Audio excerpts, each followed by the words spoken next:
మా తండ్రులు చేసినటువంటి శ్రమ వల్లనే.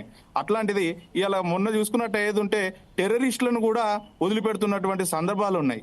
ఇయాల మీరే మా యొక్క తండ్రుల ఇంటి పేర్లు మార్పిచ్చి వాళ్ళను 30 సంవత్సరాలు గొడ్డి చాకిరీ చేయించుకొని ఇయాల మేము మెడికల్ అన్ఫిట్ ద్వారా ఏదైతే కార్య నియామకం అన్నది కేసీఆర్ గారు మొదలుపెట్టిల్లో దాని ద్వారా వీళ్లకు ఉద్యోగాలు ఇవ్వాలి అనేసి అని చెప్పేసి రావడం జరిగిందో దానికి మేము దరఖాస్తు పెట్టుకుంటే ఈ రోజు విజిలెన్స్ డిపార్ట్మెంట్ కు మమ్మల్ని ఫార్వర్డ్ చేసి ఈయనే వాళ్ళ కొడుకు కాదు అని చెప్పేసి మమ్మల్ని అడిగితే ఆ యొక్క విజిలెన్స్ అధికారులకు కానీ సింగర్ అధికారులకు కొంచెం కూడా బుద్ధి జ్ఞానం అనేది అసలు లేదా?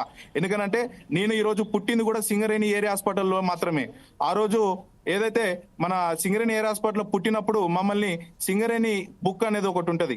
ఆ బుక్ ఆ రోజు నేను పుట్టినప్పుడు మరి బయట వాళ్ళందరికీ వర్తించదు కదా. మరి నేను అక్కడనే పుట్టినప్పుడు నేను నా ఒక తండ్రికి కొడుకునే కదా. ఈ రోజు నన్ను విజిలెన్స్ డిపార్ట్మెంట్ సింగరేణి అడుగుతుంది, నువ్వు మీ తండ్రికి కొడుకు అని అడుగుతుంది. కొంచెమైనా బుద్ధి జ్ఞానం విజిలెన్స్ డిపార్ట్మెంట్ కానీ సింగరేణి సంస్థకు ఉన్నట్టు ఏది ఉంటే